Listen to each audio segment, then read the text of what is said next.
Welcome to the Success Playbook by Expertrons and Shine, where we deep dive into the career stories and secrets to help you level up in your professional journey. I'm your host, Jatin Solanki, co-founder of Expertrons and alumnus of IIT Bombay and a TEDx speaker. Today, we have with us our incredible guest, Mr. Sunny Gandhi, Director of Commercial Channel at Lenovo. Sunny's journey spans continents and industries, from HP in India to leading channel strategies across Asia Pacific.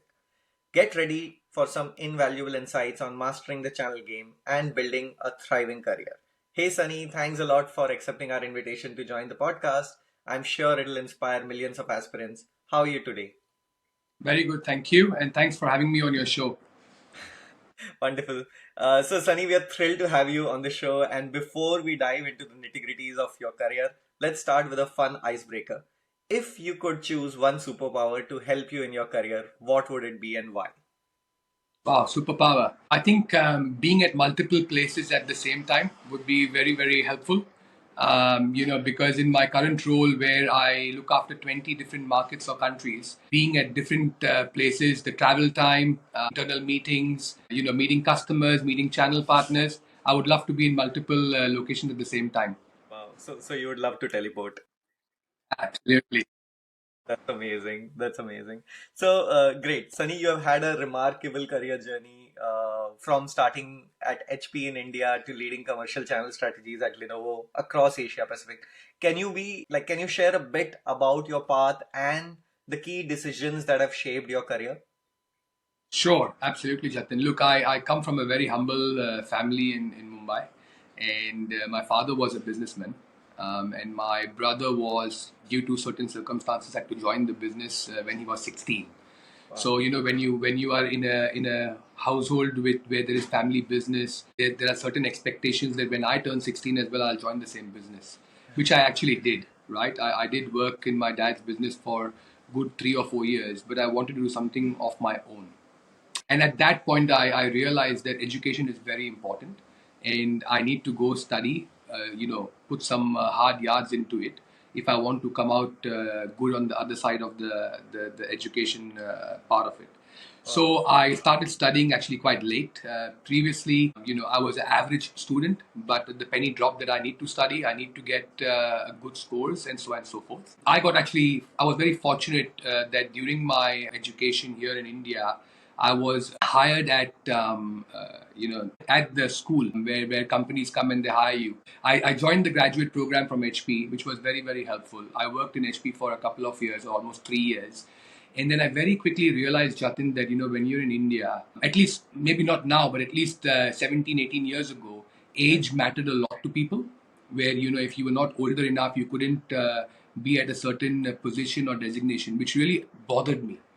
And also staying with my family, where my father is a businessman, always wanted me to leave the corporate life and go back to working for him or working with him, right, which I never wanted. So when I was working in India and I realized that it'll take a long time for me to grow my career, I decided to move countries.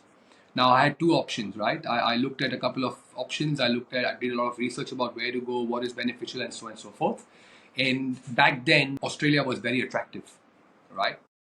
Because everybody from India who were going out were either looking at the US, the UK, the Canada, and for me, Australia was very attractive. And I basically I resigned on 4th of July, and I took a plane to Adelaide on 8th of July. So I had a 4-day window to pack up my stuff and leave.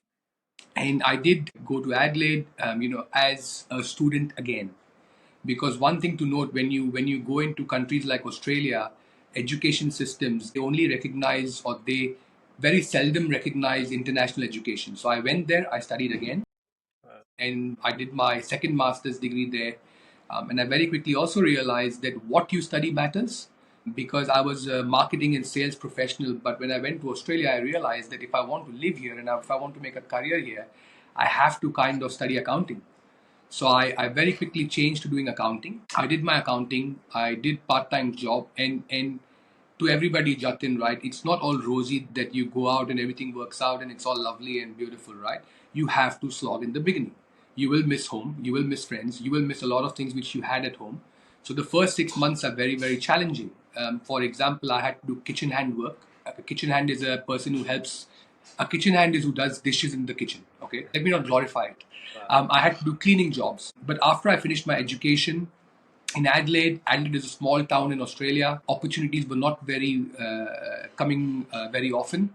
So I had to move to Perth in Western Australia, where in 2011-12 or 2011 and 12 there was a mining boom. So everybody was kind of getting jobs. So I relocated. One learning from just this part, right? I was always open to relocation. I was always open to try something different, and I was always open to take risk. I think these three things helped me with where I am today. After moving to Adelaide, after doing my part-time job, finishing my education, I moved to Perth, and moving to Perth was not an easy decision for me either. I actually drove from Adelaide to Perth because I could not afford the flights and so forth with my entire household in one car. And then after reaching Perth, my job was to apply for jobs. And every day I would get up at get up at 7 a.m., start my work at 9 a.m. of applying jobs, finish at 5 o'clock. Fortunately, because I had some sort of work experience in India, it made it easier for me, or it made it easier for the recruiters to see that this person is not a fresher. He's got some sort of work experience behind him. And I had a very big brand name behind me where I worked there for 3 years. And then I've moved countries, and then I've moved locations again. So I joined another company, which is a very large global distributor in Western Australia. I was the sole sales rep in that state. And my job was just to get business because that organization was going through a transformation as well. And during this period, I also met a beautiful girl who's my wife now, who's been with me for almost 15 years now. And we moved to Perth together, and I found a job. And then from there, within 2 years' time, like my girlfriend, then wife now, got a gig. She's a singer, so she got a gig. She got a contract in Melbourne. So we said, okay. We decided between the two of us, whoever gets an opportunity, the other person will actually jump on that opportunity as well and make it work. So from Perth, we moved to Melbourne for 2 years. And I found myself in the same company doing a bigger role.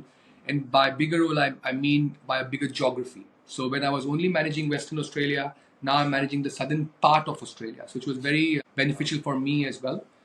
And then from there, one day, our change of guard happened in our company, and a new managing director joined, and he wanted to go visit Perth and meet customers and meet business partners. So they said, Sunny, could you please book some appointments? I was like, I've moved to Melbourne. I don't know how to book appointments for you, but I'll try. I booked a few appointments. My MD went to Perth and met the partners who spoke very highly of me. And he just dropped me a line saying, "Hey, Sunny, look, I went to Perth. I know you don't work in Perth anymore, but when I met your partners, they miss you and they still talk very highly of you. Would love to meet you one day." Wow. Time went by, 6 months, and there was a email to the entire Melbourne office that the MD is going to visit in a few days' time. So I was bold enough to just send a reply saying, "Hey, I'm the same Sunny. Would love to catch up with you for 30 minutes if you have got some time." Right. That meeting was a game changer for me. Wow. I met my MD, had a very good conversation, and I was very bold to say, I think I'm underutilized. I think I can do more. With age, I've realized when you're younger, Right. you can say things and get away with it. People don't judge you that quickly. Whereas once you are a bit older, you have to be mindful of what you say. And the reason, Jatin, I'm saying that was a game changer is because that shift for me was from being an individual contributor to being a people manager. Wow. And that step in your career, or in my career at least, was the biggest step I took. And I remember the meeting very clearly, Jatin, when I said to my MD that, I can do a bit more. He said, "Sunny, look, I have no doubt you can. Would you relocate?" And I smiled. I said, "Happy to relocate. I have relocated so many times that this is no problem to me." Right. He said to me, "Sunny, if I give you, if would you move to Sydney?" And I said, "Look, 4 weeks." And he said, "What do you mean by 4 weeks?" It's like, "I need 4 weeks notice and I'll be happy to move." And eventually, in another 6 months' time, had a job, gave me an offer. Wow. 4 weeks, I was in Sydney. That's Right. And again, talking about partnership, right? My girlfriend then wife now again never questioned. We're moving to Sydney, great, let's move to Sydney. Wow. That's so amazing. That's so amazing.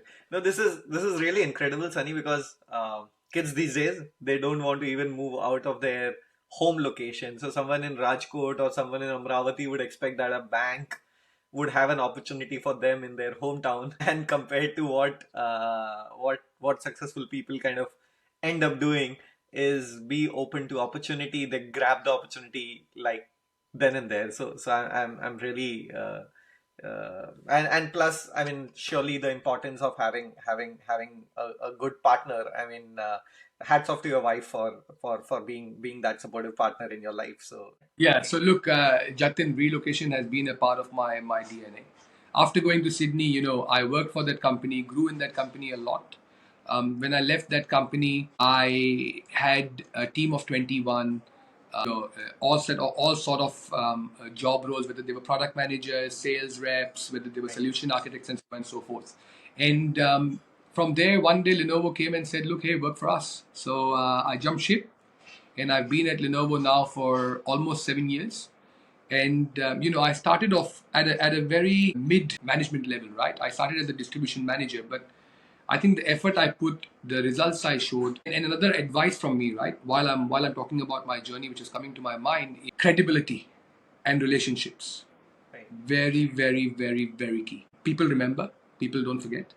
Don't burn your bridges, and pretty much do what you say and say what you do. Build your credibility, and things will come to you, right? So I grew within the organization from a distribution manager to a channel manager to a channel director to at the end I was running Lenovo Australia and New Zealand end to end from a channel and distribution perspective. Again, did that for a couple of years, and then an opportunity came where a regional role came about. Yet another question: Sunny, will you relocate? Happy to relocate. So then I moved from Sydney to Singapore, and currently I manage the channel business for Lenovo for, as I mentioned earlier, 12 markets. So it's a lot of travel, lovely job, great company, and I enjoy what I do. And that's the other thing, right? If you don't enjoy, you're in the wrong place.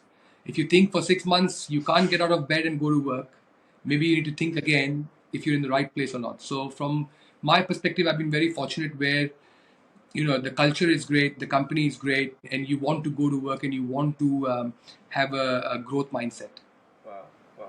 No, that's really important, and so happy to kind of listen to this conversation where I mean, if you actually love what you do, you actually want to kind of get out of your bed and kind of run and kind of change the world like every single day. So this is something really critical for youngsters to learn from. This is something which they should aspire for. Like they should aspire for roles where it would actually inspire them every single morning, and they would want to do it every single day, because you can't fake for really long that you're liking some role, or and you won't get the right growth or progress in that.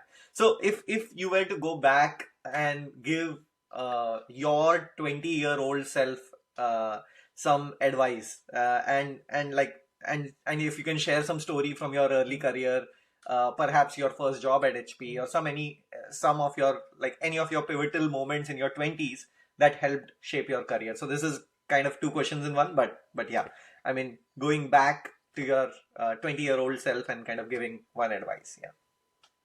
I think 20 years old. Okay, I think a lot of people think that 20 years are not really mature and they can't make decisions. I think they can. I see my niece and my nephews. They're 20, and they're making some very good and solid decisions for themselves. And if I have to give one advice, is take risk earlier in your life, because when you reach a certain age, let's call it 40, 45, 50, you don't want to look back and go, I could have, and then think about, I could have, this could have happened.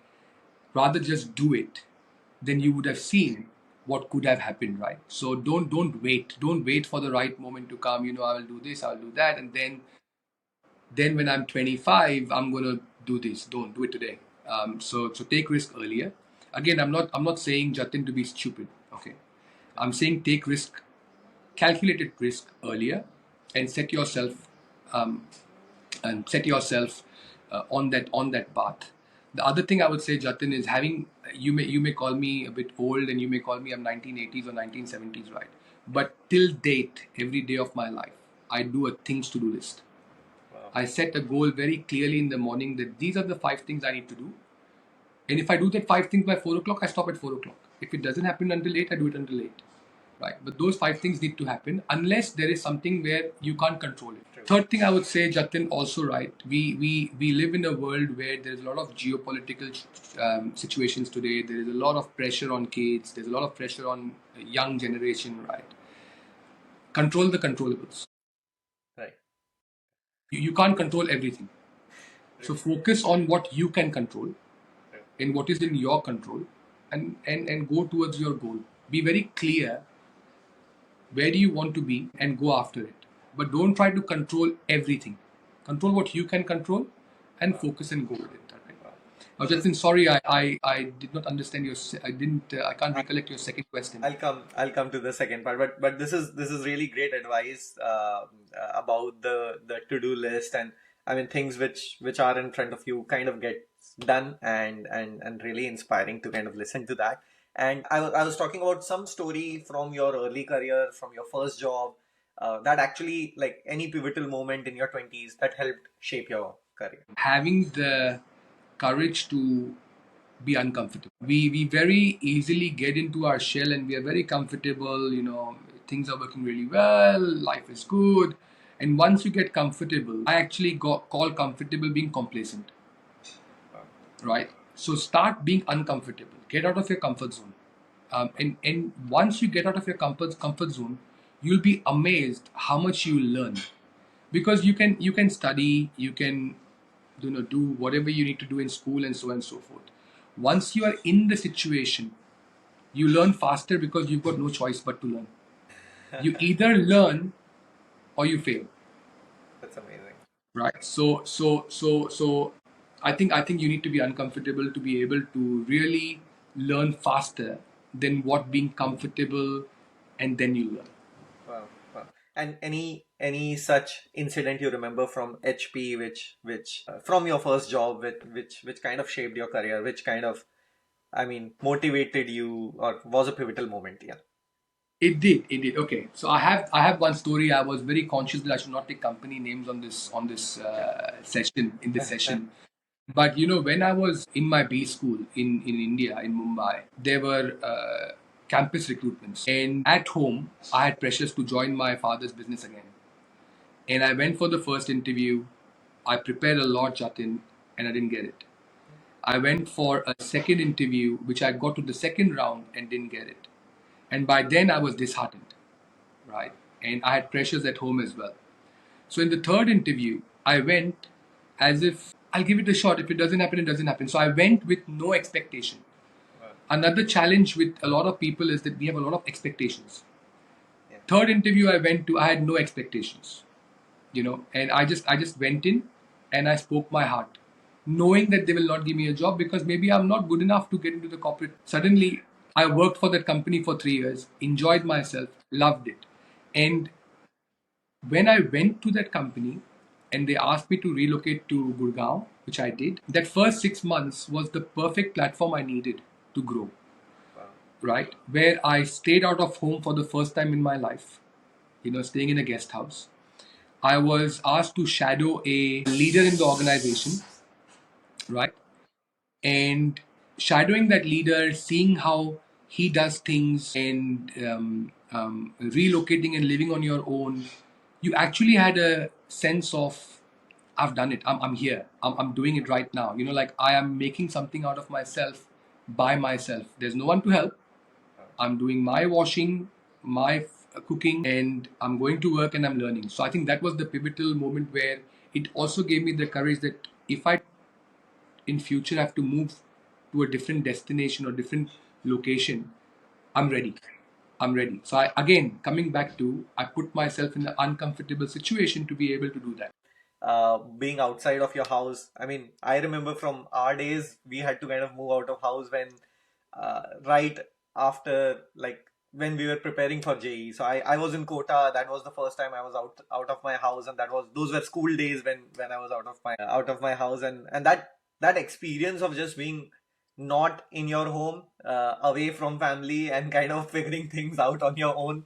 teaches you a lot of things. I'm Absolutely. sure that kind of shaped a lot of who you are today, and really inspiring to see like how someone from Mumbai, from such a humble background, was open, bold, brave enough to kind of move to Gurgaon and then Australia and so many places within Australia to kind of be open to taking any opportunity or challenges out there. So this is I'm sure this is really inspiring for a lot of our listeners. So I'm sure many of our listeners are curious about long-term earning potential in your domain. Can you give us a ballpark figure of what a fresher who is starting out in channel management or commercial roles can aspire to achieve after 15, 20 years in the field, especially if they secure an international opportunity along the way?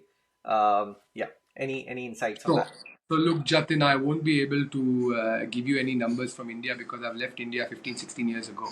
But let me maybe give you a brief thoughts around Australia, right? Sure. Today in Australia, in the channel, in the IT sector, I think a fresher should or would be able to draw at least 80 to 100,000 Aussie dollars. Wow. And then the second part of your question was in 15, 20 years. Look, it all depends on them, right?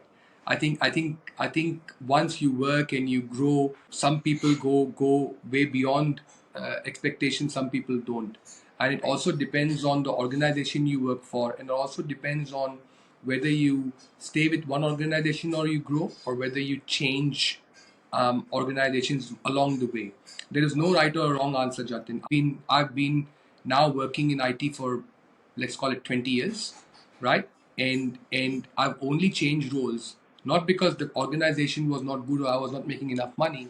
I Right. only changed roles whether it was for relocation, better life, or to learn something different, Right. right?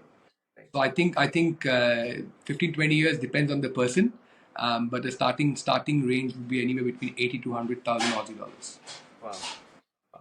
And like speaking about careers, what are the hiring plans in the industry right now? Maybe at Lenovo or the wider tech channel management space.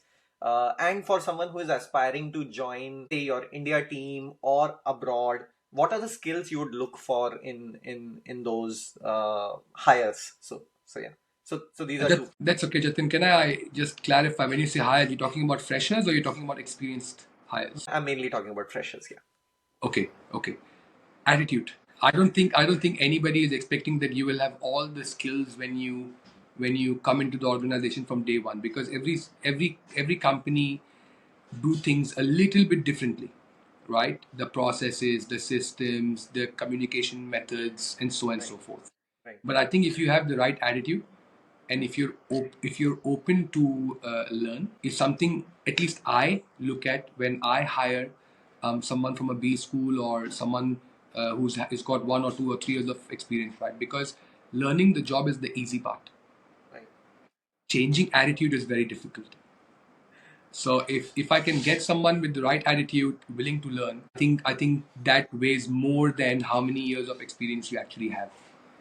Interesting. Because when you join, I'm sure you would have, and I have as well. At some point in time, we have to unlearn and learn again, right? So in that process, if you've got the right attitude, it goes a long way, and it shows on your demeanor and in your answers during the interview as well. If you've got the right attitude.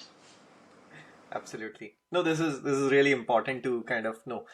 Any insights on the hiring landscape in the industry? How has the hiring been, and like are there opportunities abroad in the India market, in the South Asia market overall? Look, from a hiring landscape, again, it depends on industry to industry, depends on company to company as to where and what roles are necessary. Right. It's not a hidden thing that the economy currently is under some pressures. There are some headwinds, Right. but if the resource brings in what the company wants or suits the company's objectives, the hiring is still on, right? But it depends on the skill sets. It depends on the need of the resource within the organization. No Right. organization I know of is blindly hiring. They're very particular of what skill sets are required, and also what skill sets are required in which country. Wow. Because today, if you look at multiple countries or multiple markets, right, there are certain things which can be done in Malaysia, There are certain things which can be done in India, and there are certain things which need to be in countries like Hong Kong, Australia, or Singapore. Right. So if you look at the countries I've spoken about, right? There are low cost countries and there are high cost countries. Right. So it's very important to see what jobs can be done from which location, from a company perspective. But if you ask me if there are opportunities, there are plenty of opportunities if you're willing to put the hard yards in, if you've got the right attitude, and again, if you're happy to relocate. That's that's amazing. I think that makes complete sense. Surely, I mean the economy is under some pressure, be it the tech industry, be it overall. But yeah, I mean if you've got the right skills and if you've got the right attitude, you would get the opportunity and of course willing to relocate. So I mean really nicely put. Of course, upskilling and focusing on the right areas are also the key to standing out in a competitive market. And that's why at Expertrons we emphasize on upskilling through our comprehensive programs like our general management program in human resource with EICT Academy IIT Guwahati. We have courses designed to help professionals stay ahead in their careers. And Sunny, you've worked across different regions and roles, which must require continuous learning and adapting. How important do you think upskilling is in today's fast-paced job market?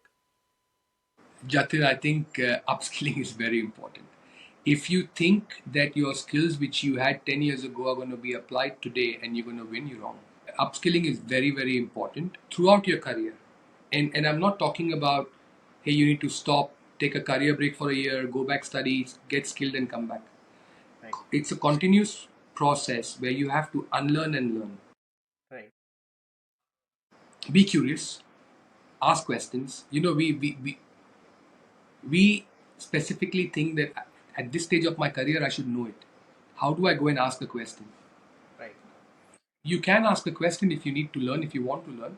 Just ask a question. If someone will laugh, that's okay. You've learned something, right? So you've gained something. So upskilling is very good. There's someone, I won't take his name, who said that, for example, right, AI is a big buzzword in our industry today. right. And people are getting very worried across the globe. Oh, AI is going to replace humans and so forth. Yeah, So someone once said, right, I don't think AI will replace humans to that extent. However, AI will replace people and humans without AI knowledge, right. without understanding how to use AI. So I think for me as well, while I've got a good position and I'm quite experienced, I pick up, I just look at the web and read or ask Wow. questions. But you have to constantly be upskilling yourself, whether it is soft skills or whether it is knowledge about a particular topic or whether it is something or the other. Wow, wow. No, this is really interesting and like they say, like AI won't replace your job. People knowing AI will. Continuous learning is of course part of the same thing and very nicely put, Sunny. So now time for a rapid fire round. Quick answers only, Sunny. Uh, Out of all the cities you worked in, what was your favorite city to work in? Sydney. Oh I wow, don't even have to think. that's amazing. Biggest career lesson learned? Be humble. And I'll say something else, right, on that be humble. When we get respect and when we get all these accolades at work, right, the respect is to the position. So be humble because you never know where you'll land one day. And honestly speaking, Jatin, this has been a principle of mine. I'm a big believer of karma. Wow. One book every professional should read. Blue Ocean Strategy. That's amazing. And your go-to productivity hack? To-do list, old school. Set goals, go after them. That's great. Most memorable career moment? Moving from Melbourne to Sydney, where I was an individual contributor and moved to a people manager, which was a big career change for me. That's that's great. That's great. And Sunny, thanks a lot for this, like sharing your incredible journey and insights with us. Before we wrap up, any final advice for our listeners? Final advice, I would say a couple of things, right? Firstly, never compare yourself with others. What I mean by that is, compare yourself to yourself. Be a better person year after year after year. Comparing it to others will only pull you down. You can have people who inspire you and you aspire to be like them, but always look at yourself and don't compare yourself with others. Take risk, be open to relocation, Put yourself in uncomfortable positions if you want to learn faster. And lastly, do what you say and say what you do. Credibility goes a long way in any industry, in any careers, at any level. Make sure that your credibility is intact, and all the best. That's amazing. Thank you, Sunny, for joining us today and offering such great advice. We hope all of you listening to this episode found this episode of the Success Playbook by Expertrons and Shine helpful. If you want more insights on how to jumpstart your career, make sure to subscribe, leave us a comment, and share this podcast with your friends. Stay tuned for our next episode. Until then, keep learning, keep growing, and keep inspiring success.